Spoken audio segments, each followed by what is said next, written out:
Drive that car around the block in the old neighborhood, huh? Yeah, living the dream. Bad pandemonium. But folks from back around the way real proud of me. Yeah, I hear you. Local kid makes good. You know, it kind of reminds me of when I took my tech stock public and I rang the New York Stock Exchange bell and my mom's friends called her up and said, "Maggie, is that your son on Bloomberg News this morning ringing the bell?" And my mom says, "Yes, sir, Bob, it was him." That was a great moment, freak. And you know, our lives, like a pearl necklace of great moments, all strung together with the finest silk thread of memories. And we have to be very careful how we cultivate those pearls and we thread that necklace. Does this meeting by any chance have to do with Vic Van Leer? I grew up in the burbs, freak. I wasn't poor, upper middle class, comfortable. My daddy worked as an accountant for one of the largest insurance firms in the country. Smart with his money. Mom didn't have to work. I went to boarding school. And my dad died of a heart attack when I was a freshman at MIT. I was a movie geek, wanted to be a civil engineer, but I made my fortune by becoming a hybrid of both those interests. My dad didn't want me to be an accountant. Oh, listen to this.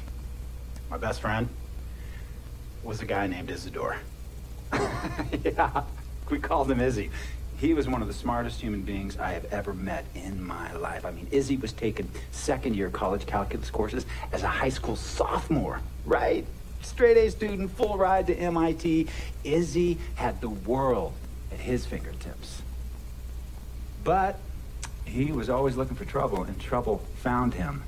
He ran with the wrong crowd. And when we got to MIT, he got this great job working for a financial consulting firm in Boston.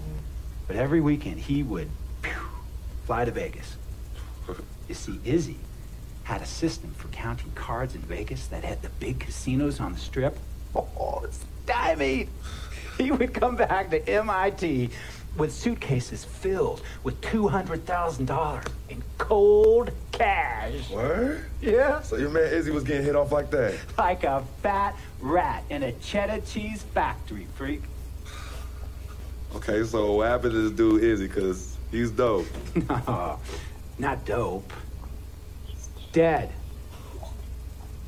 After he'd been missing for 3 weeks, the Nevada State Police never found hide nor hair of Isidore. And our friendship took a hit when he asked me to hang out with him in Vegas, and I said I wouldn't do it because I knew he was on a dark and twisted path in his life. And yes, he was my dude. But no way was I gonna throw my life away trying to show my loyalty to a guy who really and truly didn't understand what loyalty was all about. So this meeting is about Vic. Correctamente. Okay, well, sir, Vic isn't Izzy. And why's that, freak? Well, for one thing, you and your dead friend Izzy didn't grow up poor. Me and Vic grew up in a neighborhood where we had to look over our shoulder every 2 seconds to make sure nobody was going to walk up on us and rob us. True. Izzy and I did not grow up in the hood. But we, like you, thankfully grew up in a 2-parent household. But even that wasn't enough for Izzy. He wasn't satisfied. He was always looking for a 5-alarm fire when he already had the warmth and comfort of a loving family. This is not about class warfare, freak. This is about the consequences of making bad choices and risking it all when you feel like you have nothing to lose. Vic is like a brother to me, sir. But you shouldn't be Brother Vic's keeper, freak. Would a brother go looking for trouble and put your career and your livelihood at risk by getting into fights at nightclubs and seedy after-hour joints and then scream to the media, "Yeah, it's all good, I'm an FOF, friend. Y'all be haters, don't hit my name." I don't think a brother would do that to someone they really cared about, but a guy who looked at you like a meal ticket would. No. See, you don't understand Vic. Really? I don't understand. No.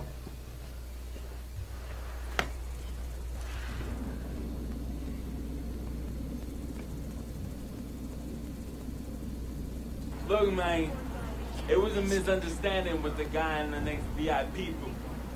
His honey started flirting with me. Naturally, I started flirting back. Next thing I know, Captain Cornball's off my grill piece of beef, and next thing he know, He got a 2-piece and a biscuit on his left eye. Hey, I don't know who hit him.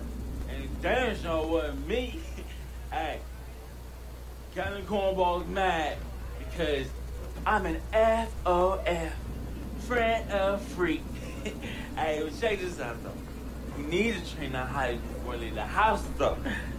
Yo, he's hot as ain't loyal, man. What's there to understand? Are you freaking blind? You know, I just want to know, how much did you pay your lawyers to make all this go away? Almost $100,000. Excuse me, son, I'm sorry, I couldn't hear you. I said I paid almost $100,000. Exactly. And if you keep riding shotgun with Vic, you're gonna go broke. Quick, fast, and in a hurry. Vic is my friend, and I grew up with him. How many times I gotta tell you, sir? Freak, this is not a request.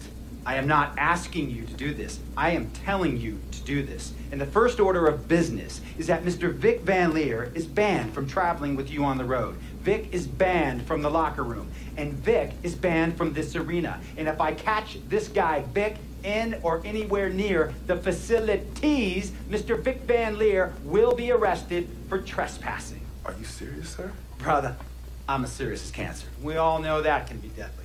No. Me and Vic were kids, playing summer tournaments at the Dome. We always imagined making it to the pros. And after the crowds left, just a street light was on the court, like 11:30, 12 midnight, even 1 in the morning sometimes. We used to practice player introductions, running on the court, giving dab, high-fiving the teammates. Vic, he would act as an announcer. You know, he would introduce me, announce my name on the loudspeaker, and the Jumbotron would flash my image like a little guy dressed in long shorts and a jersey. And now, fresh off his 3-game, 62-point scoring streak, the youngest player to ever do so in NBA history, Frequency Vibrations!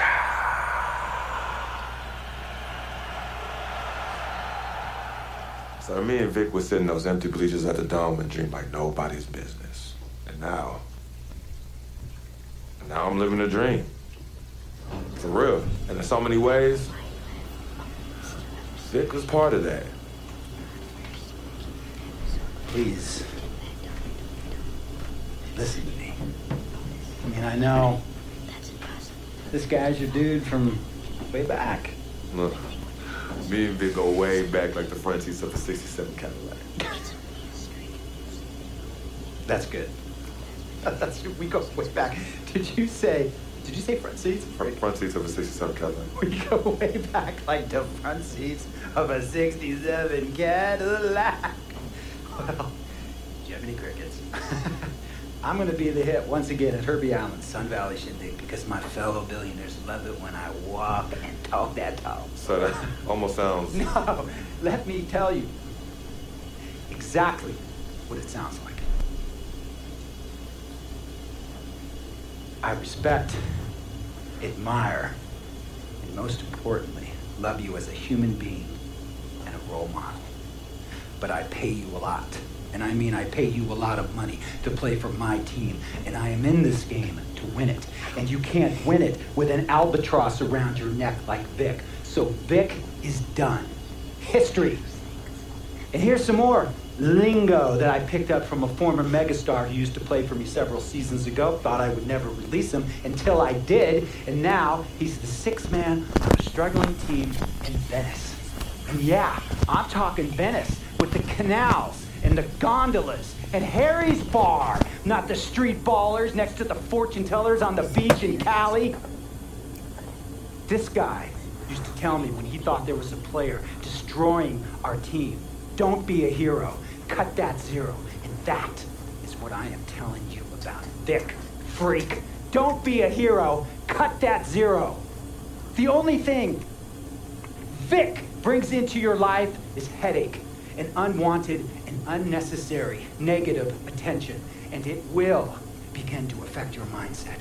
And when it affects your mindset, it's going to affect your play. And when it affects your play, it's going to affect my team. And when it affects my team, it's going to affect my money. And if it affects my money, Google Translate will become your new freaking friend. I want a championship ring, freak, and I want you to help me get that ring. And banners after banners hanging from the Raptors in this arena. So, freak, hear me clearly and hear me good. V, G, Vic, gotta go!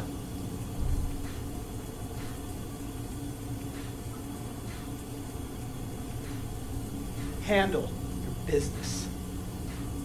And remember, that contract you signed contains a morality clause, a very important clause that revolves around your conduct on and off the court, and how it can negatively impact my team.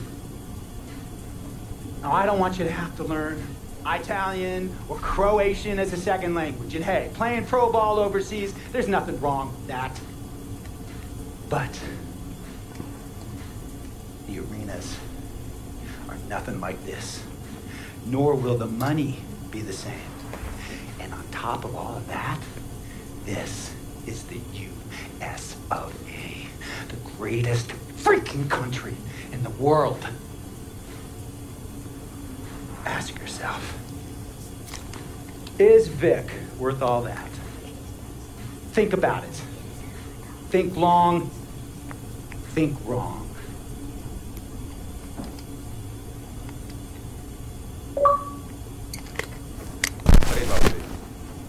He has his bad rep. It's not, and I understand some of his judgments might shadow his actual character. Not that at all. Man, Vic, let me tell you something. We have love for each other. We're brothers. Blood couldn't make us any closer. I mean, he has so much loyalty to me and to my family. You can see even Cece, has issues with him, but he still loves her. He still loves her.